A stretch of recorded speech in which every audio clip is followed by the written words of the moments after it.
नमस्कार मित्रों, मैं आपका astro friend S Om Prakash astro divine light channel में आपका बहुत बहुत स्वागत है। जैसे कि आप टॉपिक देख ही रहे होंगे मित्रों, आज हम शुक्र से पत्नी का विचार। जी हाँ मित्रों, आज हम शुक्र कुंडली बनाना आपको सिखाएंगे। आप अपना कुंडली देखिएगा। आपके कुंडली में शुक्र जो है किसी भी अंक के साथ स्थित हो सकता है। 3 अंक के साथ, 4 अंक के साथ, 10 अंक के साथ, 11 अंक के साथ, 12 अंक के साथ। तो कोई भी अंक में आपके कुंडली में शुक्र जो है वो स्थित हो सकता है। आप शुक्र पर ध्यान दीजिए, क्योंकि एक पत्नी के लिए जो कारक ग्रह होता है, पति के कुंडली में पत्नी का जो कारक ग्रह होता है उसे हम शुक्र कहते हैं। शुक्र को ही हम पत्नी का कारक कहते हैं। तो जिस किसी अंक के साथ हो सकता है, आपकी कुंडली में 8 नंबर के साथ शुक्र विराजित हो, किसी के कुंडली में हो सकता है 5 अंक के साथ शुक्र विराजित हो, किसी की कुंडली में हो सकता है वो 4 अंक के साथ विराजित हो। मैंने एक उदाहरण कुंडली ली है जिसमें शुक्र जो है वो 1 नंबर राशि के साथ विराजित था, इसलिए मैंने उसको कहा स्थान दे दिया, लगन में स्थान दे दिया। तो आप भी वैसे करिएगा कि शुक्र जहां भी किसी पति के कुंडली में है ना, ध्यान रखें किसकी कुंडली में, हस्बैंड की कुंडली में, हस्बैंड की कुंडली में शुक्र जहां कहां कहीं भी विराजमान हो, उसे आप मान लो जैसे 8 नंबर की राशि में यदि शुक्र विराजित हुआ, तो हम इस 8 अंक को उठा के कहां लिख देंगे, लगन में लिख देंगे। तो ये हो जाएगा 8, और उसके ऊपर शुक्र बैठा होगा। 8 के बाद 9, 10, 11, 12, 1, 2, 3, 4, 5, 6, 7। तो इस तरह से मान लो 10 नंबर की राशि में अगर शुक्र विराजित हो, तो 10 नंबर को उठा के हम कहा लिख देंगे, लगन में लिख देंगे। यहाँ 10 लिख देंगे और शुक्र को बिठा देंगे। फिर 10, 11, 12, 1, 2, 3, 4, 5, 6, 7, 8, 9। तो इस तरह से आप जहां भी शुक्र जिस अंक के साथ आपको गोचर कुंडली में या कुंडली में आपको दृष्टि गोचर हो रही है, उस अंक के साथ शुक्र को आपको लगन में स्थापित करना है। फिर आपको फिर उस शुक्र के बारे में, उस पत्नी के बारे में आप जो है बड़े आसानी से विचार कर सकते हैं। आज हम बहुत ही ज्योतिष का महत्वपूर्ण सूत्र लेकर के आपके सामने आए हैं। अगर आप हमारे चैनल में अभी अभी जुड़े हैं, हमारे चैनल को लाइक करिए, सब्सक्राइब करिए, शेयर करिए मित्रों, और इसे ज्यादा से ज्यादा उन लोगों तक पहुंचाइए ताकि इस ज्योतिष ज्ञान का वो अंतःकरण कर सके, अपने जीवन में इसको वो अप्लाई कर सके, और अपने पत्नी के बारे में, अगर वो पति है तो वो अपने पत्नी के बारे में जानकारी प्राप्त कर सके। इसके बाद हम गुरु के बारे में विचार करेंगे, मतलब एक पत्नी के लिए पति का जो कारक ग्रह है गुरु, उसके बारे में हम विचार करेंगे मित्रों। तो आज हम पति के लिए पत्नी का हम विचार करेंगे शुक्र से। तो इसको हम शुक्र कुंडली भी कहते हैं।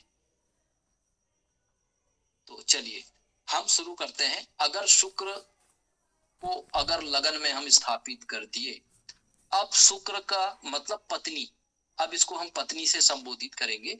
तो पत्नी का सुख किसमें है, किसके पास है? पत्नी का सुख जो है वो किसके पास है? शुक्र के पास है। शुक्र के पास है, अर्थात दूसरे नंबर की राशि में कौन सी राशि लिखी हुई है? वृष राशि लिखी हुई है। वृष राशि का राशि स्वामी कौन है? शुक्र है। तो उसका जो कुटुंब परिवार भी क्या होगा? पत्नी का कुटुंब परिवार भी शुक्र ही होगा। शुक्र से ही हम उसको क्या करेंगे? कंसीडर करेंगे।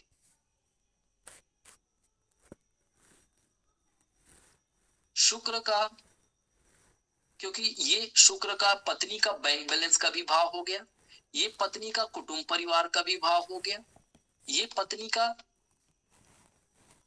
दाहिने नेत्र का भी भाव हो गया, ये पत्नी का वाणी का भी भाव हो गया, है ना। अब यहाँ से आप देख सकते हो कि पत्नी की वाणी कैसे होगी, क्योंकि ये सौम्य ग्रह है। यहाँ पर शुक्र की राशि है तो पत्नी की वाणी कैसी होगी? सौम्य होगी। और ये हमारे चेहरे का भी भाव है, फेशियल एक्सप्रेशन का भी भाव है। तो पत्नी कैसे होगी? पत्नी सुंदर होगी, पत्नी सुशील होगी, पत्नी मृदुभाषी होगी और मनमोहक होगी, पत्नी आकर्षक होगी। तो इन तमाम चीजों का विचार हम यहाँ से करेंगे। ये पत्नी का क्या है? धन। ये पत्नी का क्या है? धन है। और धन का स्वामी कहाँ बैठा है? त्रिकोण स्थान में बैठा है। तो धन और त्रिकोण का जो संबंध है वो धन योग है, अर्थात ऐसी पत्नी जो है वो धन लक्ष्मी होगी। चलिए अब हम पत्नी के पराक्रम के बारे में विचार करते हैं। ठीक है, ये पत्नी के क्या है? पराक्रम। तो ये पत्नी का पराक्रम किसमें है? पत्नी का पराक्रम जो है वो छोटे छोटे जो बच्चे हैं, बालक हैं, किशोरावस्था के जो बालक हैं। ठीक है, बुध को हम क्या कहते हैं? किशोरावस्था का कारक मानते हैं। बुध क्या है? राजकुमार है। ठीक है, तो उसमें उसका पराक्रम है, अर्थात जो छोटी छोटी जो बच्चियां हैं, ठीक है, उनको देख करके वो क्या होती है?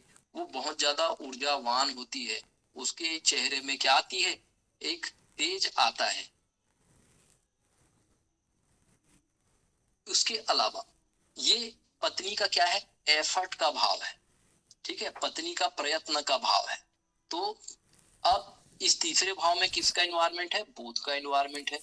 और बुध किसका कारक है? बुध जो है वो लर्निंग का कारक है। ठीक है, बुध जो है वो लर्निंग का कारक है। ये क्या करता है? बुध जो है वो सीखता है। ये बहुत ज्यादा क्या है? सीखता है। तो पत्नी जो है वो छोटे छोटे बच्चों से भी क्या है? सीखती है। पत्नी जो है वो उसका ये जो जिज्ञासा वाला भाव है, तो पत्नी के अंदर जो है वो छोटे बच्चों के जैसे क्या होगा? सीखने का जिज्ञासा होगा। ठीक है, वो बहुत ज्यादा उसके अंदर क्यूरियोसिटी होगी सीखने का। नए नए ज्ञान, नए नए जो नॉलेज है उसको वो क्या करेगी? एक्सप्लोर करेगी। और इसके लिए वो क्या करेगी? छोटी छोटी यात्रा भी उसको करना पड़ सकता है। तो इस तरह से हम विचार करेंगे। अब पत्नी का सुख कहां पर है? पत्नी का सुख जो है ये चौथा स्थान है। तो पत्नी का जो सुख है वो कहां पर है? पत्नी का सुख जो है वो अपने घर में, अपने माता के घर में। तो ये जो चौथा स्थान होता है वो सुख का भाव होता है। ये माता का भी भाव होता है और इसको हम भूमि भवन वाहन का भी भाव कहते हैं। अगर आप पत्नी के लिए अगर कोई जमीन खरीदते हैं, कोई वाहन खरीदते हैं, तो उसमें पत्नी को क्या होगी? बहुत खुशी होगी। अर्थात पत्नी का सुख एक अच्छा घर बनाने में है। पत्नी तभी खुश होगी जब आप पत्नी को एक अच्छा वाहन ला के देंगे।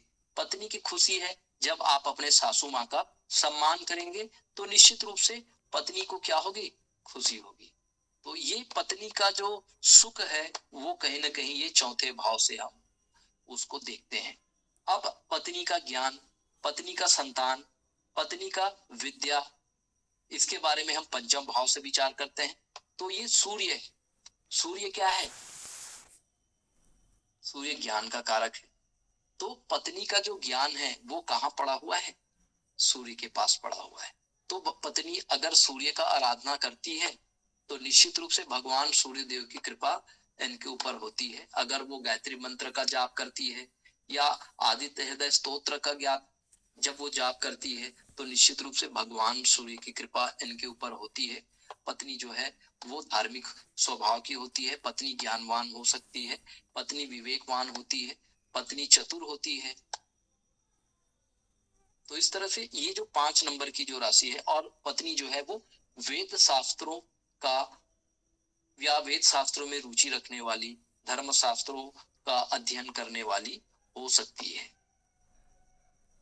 और ये संतान का भी भाव, तो पंचम भाव जो है, तो ऐसे जो स्त्री होती है उसका संतान जो है वो विवेकवान होता है, बुद्धिमान होता है। ऐसा संतान जो है उसको वेद शास्त्रों के प्रति रुचि होती है।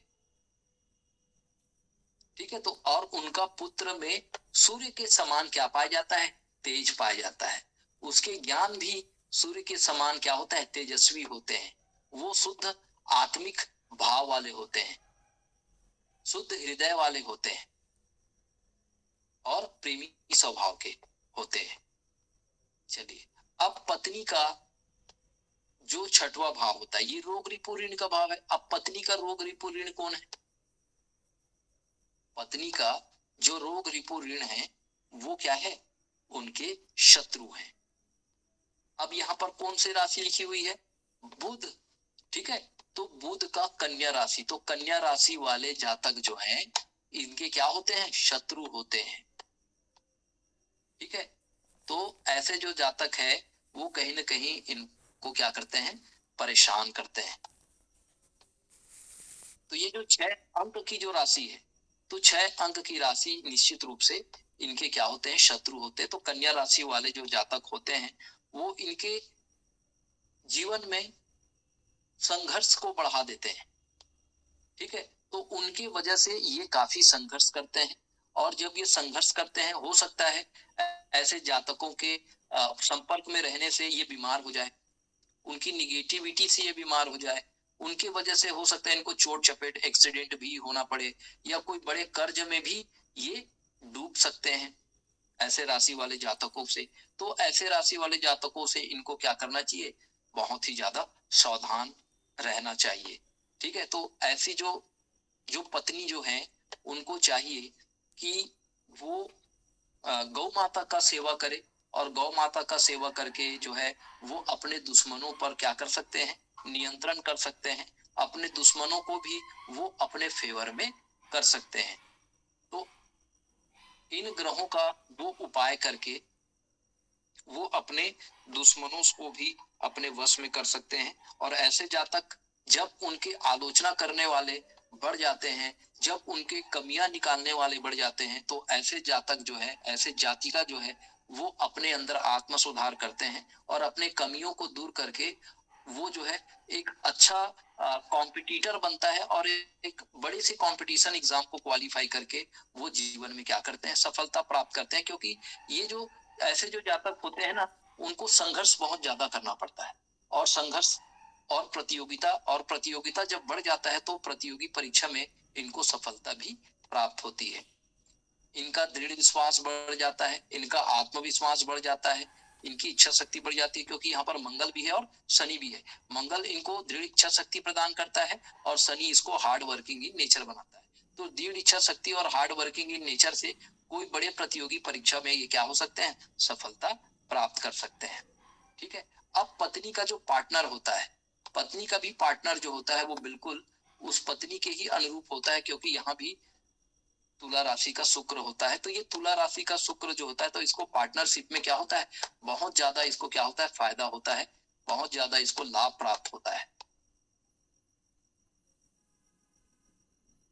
क्योंकि इनका जो पार्टनर होता है वो बिल्कुल इन्हीं के ही अनुरूप काम करता है। और ये शुक्र का स्वभाव ही होता है, क्योंकि ये सौम्य स्वभाव का होता है। और शुक्र इनको, क्योंकि शुक्र की दृष्टि सप्तम भाव में होने से ये जातक का जो लाइफ पार्टनर होता है वो बहुत ज्यादा सपोर्टिव होता है।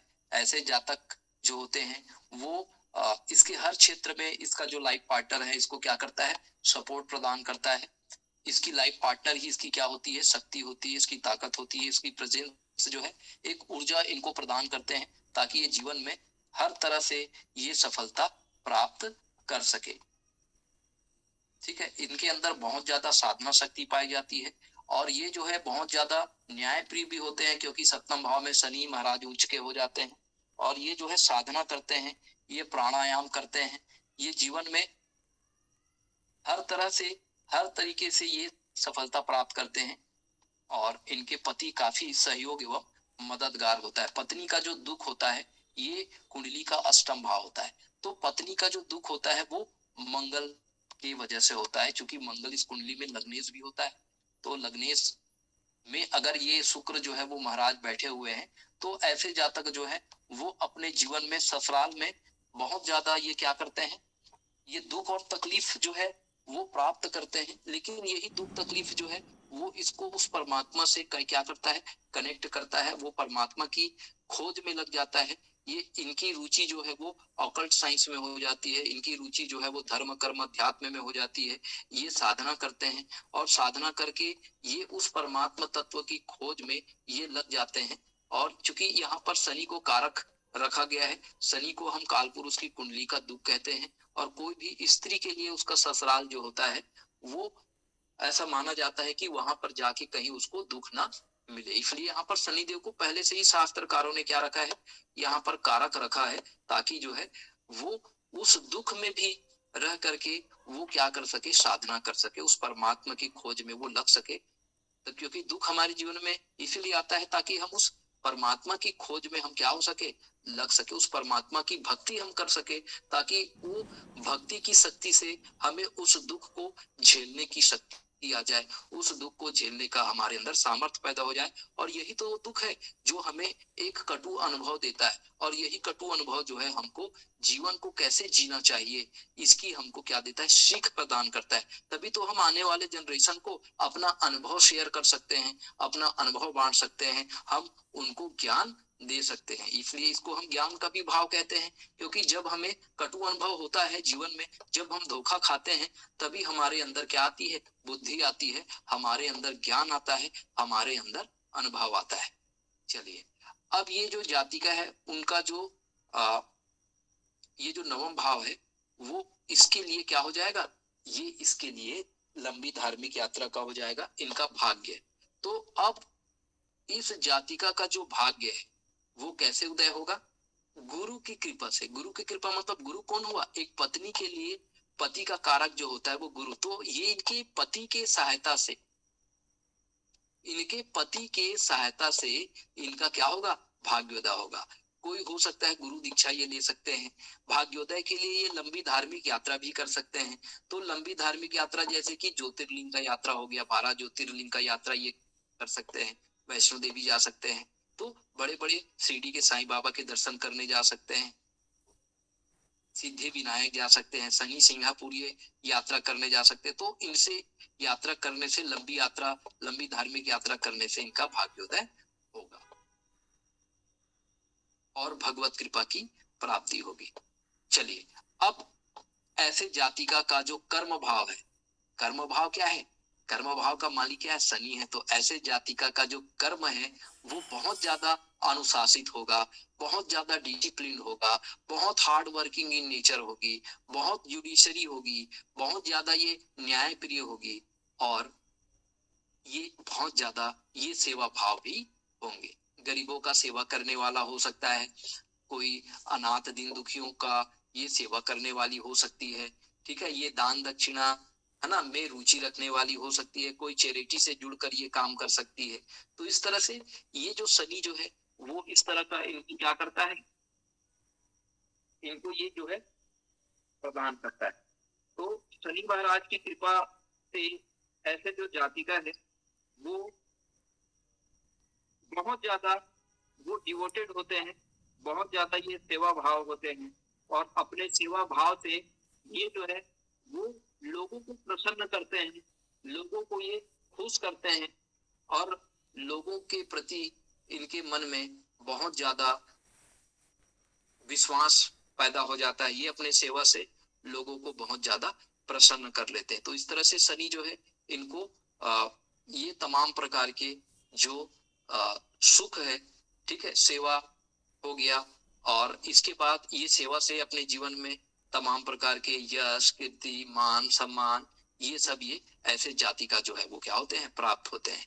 तो चलिए, अब इसका लाभ, पत्नी का जो लाभ है, तो पत्नी को लाभ कैसे मिलेगा, जब वो क्या करेगी, अनुशासित हो करके समर्पित भाव से जब वो क्या करेगी, हार्ड वर्क करेगी। तो हार्ड वर्क करेगी तो उसको क्या मिलेगा, लाभ मिलेगा। क्या लाभ मिलेगा, समस्त चीज में शनि के जितने कारकत्व है उनसे उसको लाभ मिलेगा। इनका मकान बन जाएगा, ठीक है, इनकी ये लोगों में बहुत ज्यादा मशहूर हो जाएंगे। अगर इनकी माली स्थिति ठीक नहीं है तो शनि अगर कृपा में आ जाए, कृपा करने को आ जाते तो रंक को भी राजा बना सकता है। तो जीवन में आकस्मिक रूप से कोई बड़ा परिवर्तन हो सकता है, अचानक से कोई चमत्कार हो सकता है जीवन में, और इस तरह से अचानक रूप से ये क्या है, सफलता की सीढ़ियां लगातार ये क्या करते हैं, तय करते जाएंगे। क्योंकि शनि देव जो है इसके कर्म का भी कारक है और कर्म के फल का भी कारक है। तो ऐसे जो जातिका होगी, अगर वो परिश्रमी होगी, हार्ड वर्किंग इन नेचर होगी, अगर वो बहुत ज्यादा न्याय प्रिय होंगी, अगर वो बहुत ज्यादा उनके अंदर समर्पित भाव से सेवा का अगर भाव होगा, तो निश्चित रूप से उसको जीवन में यश कीर्ति मान सम्मान उन्नति पदोन्नति जो है वो प्राप्त होंगे शनि देव की कृपा से। और कब राजा को रंक बना दे और रंक को कब राजा बना दे, ये शनि की महिमा है, ये कोई नहीं जानता। लेकिन शनि देव की कृपा से इनके सारे मनोरथ सिद्ध होंगे। चलिए, अब पत्नी का व्यय कहाँ है, पत्नी किसकी कौन कौन सी चीजों में व्यय करेगी। अब पत्नी जो है वो सेवा, देखो गुरु की राशि है यहाँ पर, तो पत्नी जो है वो धर्म कर्म से जुड़े हुए कार्यों में अपना धन व्यय करेगी, परमार्थ से जुड़े हुए कार्यों में अपना धन व्यय करेगी, और ये मोक्ष प्राप्ति की दिशा में लगातार ये प्रयत्न करते रहेगी। इनको भागवत सुनना पसंद होगा, और जितने भी सत्संग, धार्मिक सत्संग सुनना इसको पसंद है, कोई ऋषि महात्मा का प्रवचन सुनना इनको पसंद है, और इस तरह से इनका जो जीवन है ये खर्च जो है धर्म कर्म के क्षेत्रों में ही ये क्या करेगी, खर्च करेगी। कुल मिला के ये मितव्ययी होगी, ऐसी जो जातिका है, और ये श्रेष्ठ जातिका होगी, क्योंकि ये परमात्मा की भक्ति और परमात्मा की जो ये मार्ग में ये चलने वाली होगी, ये सुसंस्कारवान होगी, और नैतिक गुणों का इनके अंदर समावेश देखने को मिलेगा, और उच्च नैतिक ये चरित्रवान जाति का जो है, ऐसी जाति का जो है वो होगी। तो इस तरह से हमने आपको आज के सेशन में बताया कि किस तरह से हम कुंडली के शुक्र से उस जातक के पत्नी के बारे में हम क्या क्या विचार कर सकते हैं, इस शुक्र कुंडली के सहायता से हमने आपको बताया। मुझे उम्मीद है कि आप आज के इस सेशन को बहुत धैर्य और शांति के साथ आपने देखा होगा। फिर भी यदि आपके मन में किसी प्रकार का कोई डाउट है, कोई क्वेश्चन है शुक्र कुंडली के अकॉर्डिंग, तो उसको जरूर शेयर करिए। अगला जो 10 मिनट का समय है वो आप लोग के क्वेश्चन का समय है। प्रणाम सर। हाँ, आशीर्वाद। सर पहला क्वेश्चन तो ये रहेगा कि इसमें सिर्फ शुक्र ग्रह के बारे में ही अपन देखेंगे, बाकी जो हस्बैंड के चार्ट में ग्रह रहे उनके प्लेसमेंट से कोई फर्क नहीं पड़ेगा। देखो, मैंने केवल एक उदाहरण कुंडली आपको बता, बाकी ग्रहों के भी यहाँ पर रोल होगा, लेकिन मैंने केवल बहुत बेसिक चीज से बताया ताकि आप कंफ्यूज ना हो। केवल मैंने शुक्र को ही रखा। हो सकता है इन बाकी जो खाली खाने आपको दिखाई दे रहे हैं, हो सकता है और कोई ग्रह बैठे हो, तो मैंने उनको यदि आपको बताया नहीं है, आप कंफ्यूज हो जाओगे। मैं केवल शुक्र को, और ये जो राशि है, मान लो यहाँ पर ग्रह बैठे हैं, 3 नंबर है मतलब बुध बैठे हैं, 4 नंबर है मतलब चंद्रमा बैठे जी। हैं, 5 नंबर है मतलब सूर्य बैठे हैं। मैंने केवल भावेश। उन राशि के, उन भावों के स्वामी के आधार पे मैंने बताने का प्रयास किया। ठीक है। सर एक चक्र मेरे पास था यहाँ तुरंत में, तो वो मीन लग्न का चक्र है, लग्न आप शेयर चक्र। करिए। और उसमें शुक्र जो है वो 12वें भाव में कुंभ राशि में बैठा हुआ है। मैं शेयर करती हूँ, एक मिनट। हाँ हाँ, शेयर करिए। ये है सर, विजिबल है? हाँ हाँ हाँ, ठीक है, ठीक है ना। अच्छा, वो केवल 12 भाव में, शुक्र कहीं भी बैठ सकता है। हमको शुक्र कुंडली हाँ, तो बनाएंगे कि शुक्र को हमको 1 नंबर राशि में लिखना है, ये बनाया सर ठीक है। मैंने। हाँ, ये पहले शुक्र कहाँ था? पहले 12वें भाव में 11 राशि, 11 नंबर की राशि के साथ था, तो अब उसको लग्न 12वें में भाव में, लिखा है ठीक है, 11 नंबर ठीक राशि है, के ठीक। साथ में। ओके ओके ओके, ठीक है, ये आपका शुक्र कुंडली बन गया। जी। अर्थात जब कोई पत्नी, मान लो ये कोई पति होगा, हम्म। ठीक है, अब उसके पत्नी के बारे में हम विचार करते हैं, क्योंकि शुक्र से हम पत्नी का विचार करते हैं। जी। अब हम पत्नी के बारे में विचार कर सकते हैं, पत्नी का धन क्या है, पत्नी का पराक्रम क्या है, पत्नी का सुख किसमें है, पत्नी का संतान किसमें है, कैसा होगा, ठीक है, पत्नी के रोग कौन, पत्नी के जो है शत्रु कौन कौन होंगे, उस पत्नी के पार्टनर कैसा होगा, उस पत्नी को दुख, कैसा कैसा दुख मिलेगा, कितना वो साधना करेगी, उसका जीवन कैसा होगा, ससुराल कैसे होंगे, लंबी धार्मिक यात्रा करने से क्या फायदा होगा, उसका प्रोफेशन कैसा होगा, ठीक है, उसको उन्नति मिलेगी कि नहीं लाइफ में, और वो धार्मिक है कि नहीं है, धर्म कर्म में रुचि रखती है कि नहीं है। तो इन तमाम चीजों का हम, उससे हम क्या कर सकते हैं, विचार कर सकते हैं, एनालिसिस कर सकते हैं। अब जैसे कि आप 11 नंबर बताएं, तो जी। पत्नी का धन किसमें है, यहाँ पे गुरु है, जी। ठीक है, तो गुरु तो ऑलरेडी पति का कारक है, तो भाई पत्नी का धन किसमें है, उसके पति के पास है। तो पति जब तक कमा के नहीं देगा पत्नी को, तब तक पत्नी के पास कहाँ से धन आएगा। अर्थात उसका पति जो है वो उसको क्या करेगा, बराबर उसको धन देगा। तो पति जो है वो क्या है, आर्थिक रूप से सशक्त होगा और पत्नी के लिए क्या करेगा, खर्च करेगा, पत्नी की जरूरतों को क्या करेगा, उठाएगा, कुटुंब परिवार को भी वो क्या करेगा, पालन पोषण करेगा। तो इस तरह के विचार जो है हमको करना है। दूसरा चीज है, अब यहाँ पर 12 है तो डेफिनेटली यहाँ पर 1 नंबर एक होगा। आएगा, तो हाँ। पत्नी का पराक्रम उसका छोटा भाई होगा। छोटे भाई की वजह से पत्नी को क्या है, बहुत ज्यादा ऊर्जा मिलता है, बहुत ज्यादा उसको क्या मिलता है, क्योंकि मंगल छोटे भाई का भी कारक होता है। तो इस तरह से उसको विचार करना है। अब जैसे यहाँ पर 2 नंबर की राशि, पत्नी का सुख किसमें है, 2 नंबर मतलब क्या होता है, वृष राशि है। जी। वृष राशि से ये हम क्या करते शुक्र। हैं कि ये माता का भाव होता है। तो पत्नी का जो माँ होगी वो कैसी होगी, बहुत सौम्य स्वभाव की होगी, क्योंकि 2 नंबर का जो राशि है वो शुक्र। शुक्र की राशि है। शुक्र जो होता है बहुत सौम्य ग्रह होता है। तो आप बता सकते हो सौम्य स्वभाव की होगी। शुक्र से उसकी माता के बारे में आप पूरा विचार कर सकते हो। शुक्र के कारक तो माता सुंदर होगी, माता गोरी होगी, ठीक है, माता को डिलीशियस खाने पीने का बहुत ज्यादा शौकीन होगी। तो इस तरह से शुक्र से रिलेटेड है ना, गहनों में बहुत ज्यादा रुचि रखने वाली होगी। तो इस तरह से बहुत सारे उसके कारकत्वों के आधार पे आपको प्रिडिक्शन करना है। अब यहाँ पर 2 नंबर, यहाँ पर 3 नंबर की राशि आई। बुध। अब यहाँ पर 3 नंबर की राशि है, तो पत्नी का जो 3 नंबर मतलब होता है सीखना। जी। तो ये बहुत ज्यादा, ये और ये हमारा ज्ञान का भाव है। तो ये ज्ञान प्राप्ति के लिए क्या है, बहुत ज्यादा जिज्ञासु प्रवृत्ति की रहेगी। इसका जो है सीखने की जो लर्निंग कैपेसिटी है वो बहुत तेज होगी। सूर्य के जैसा ओज होगा, तेज होगा। इस तरह से आप यहाँ पर इसको हम विचार करते हैं। अब यहाँ पर 4 नंबर, तो इसके गुप्त शत्रु है। तो शत्रु के बारे में 4 नंबर, तो जितने कर्क राशि वाले होंगे वो इसके क्या होंगे, शत्रु होंगे। तो ऐसे जातकों से इनको क्या करना है, सावधान रहना है। तो भगवान शिव जी का आराधना करना है, क्योंकि ये शत्रु 4 नंबर का राशि है। तो शिव जी की आराधना करने से इसके गुप्त शत्रु क्या हो जाएंगे, नष्ट हो जाएंगे।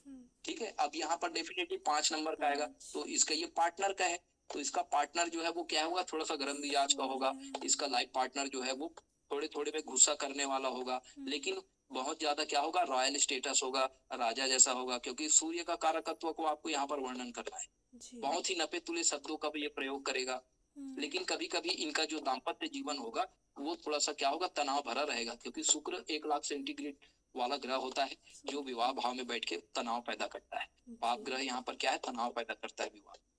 फिर यहाँ पर आएंगे, यहाँ पर 6 नंबर की राशि आएगी। तो 6 नंबर का राशि इसका दुख का भाव हो गया। ठीक है। तो ऐसे जो जातिका होंगे वो कन्या राशि वाले जातिका जो है, इनके लिए क्या करेंगे, गड्ढा खोदने का काम करेंगे। ठीक है, इनको दुख देने का काम करेंगे। हो सकता है ससुराल में इनके जो है, यहाँ पर आपको बताना पड़ेगा कि इनको तकलीफ मिलेगा, और इसी तकलीफ की वजह से ये अपने जीवन के उन दुखों के ही माध्यम से उस परमात्मा की भक्ति में क्या हो जाएगी, रत हो जाएगी। और वो गौ माता का भी ये सेवा करेंगी, क्योंकि 6 नंबर बुध का जो है, जो गौ माता से भी हम जोड़ करके देखते हैं बुध ग्रह को। तो गौ माता का सेवा करने से इनकी दुख जो है वो दूर होगी, भगवत कृपा होगी। इनको एस्ट्रोलॉजी में रुचि हो सकती है, ऑकल्ट साइंस में रुचि हो सकती है, इस तरह का हम विचार करेंगे। यहाँ पर 7 नंबर का आएगा भाग्य भाव में। तो यहाँ पर तुला राशि का शुक्र यहाँ पर आया, तो पत्नी जो है लंबी धार्मिक यात्रा करेंगी। अब यहाँ पर शुक्र है, तो यहाँ पर आपको यह बताना पड़ेगा कि क्योंकि 7 नंबर, ये जो 9 नंबर की जो राशि है ना, इनको शुक्र भी क्या है, असुरों के गुरु होते हैं। तो असुरों की इनको क्या है, गुरु की क्या करना पड़ेगा, गुरु की इनको भक्ति करनी पड़ेगी, गुरु कृपा लेना पड़ेगा, गुरु दीक्षा इनको लेना पड़ेगा।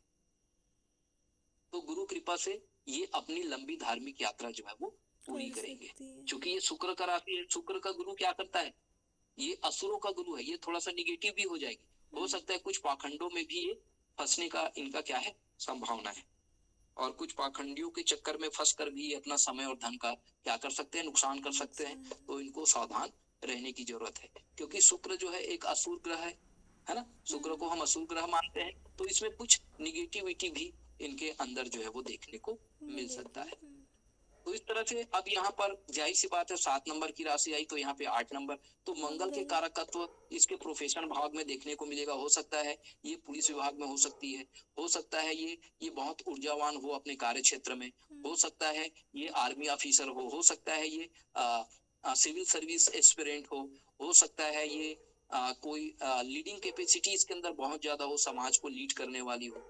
तो हो सकता है कोई चैरिटी में, कोई सोशल सर्विस में, या ये इनके अंदर जो है लीडिंग क्वालिटी होने की वजह से ये बड़े समूहों को ये नेतृत्व करने वाली हो सकती है। ये जो है इनका अभी 8 नंबर, ये 9 नंबर की राशि। तो 9 नंबर की राशि मतलब गुरु जो है वो पति का कारक है, तो ये जो है लाभ भाव का भी स्वामी है, तो पति से इसको क्या होगा, लाभ प्राप्त होगा।